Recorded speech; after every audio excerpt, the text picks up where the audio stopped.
Hi, it's Chris. In this video we're going to show you how to remove and reinstall the wheels on the lower rack of your Whirlpool dishwasher. Now to do this, it doesn't require any tools at all. Keep in mind if your machine needs to be repaired, it's usually simple enough to do it yourself. Visit PartSelect.com, enter your model number, and quickly find and order the part you need.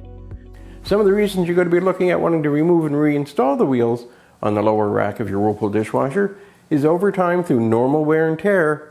The plastic wheels will have some wear and they'll be loose and wobbly, or the plastic pieces that hold it together may actually be worn enough that they crack and doesn't hold the wheel properly in place, or it's loose on the rack, in which case you're going to want to replace it.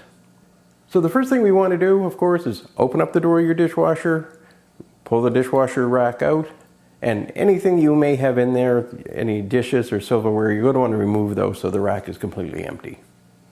Once that's done, you're just going to bring the rack more forward so that you're able to turn the rack or take the rack right off the dishwasher and just set it on the counter or on the floor, wherever you find it comfortable to work.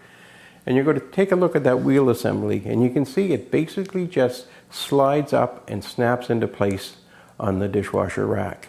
So all you're going to do is just take your fingers to the one that you're looking to remove, press downward on it so that it snaps off of the rack where it's at, and then just take hold of it by the wheels, tip it out, and it'll come right out of place. Reinstallation is just as easy, and you'll just want to make sure that you've got it located in the exact same spot that the old one was. And if you're not sure, you can look at the wheel on the other side of the rack so you know you're getting it into the right spot.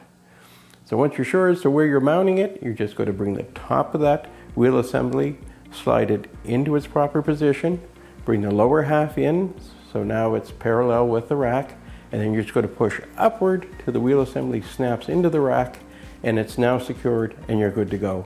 You're able to now take the rack, put it back into your dishwasher, reload it with any dishes that you may have on hand that you want to get done, close the door, and you're good to go.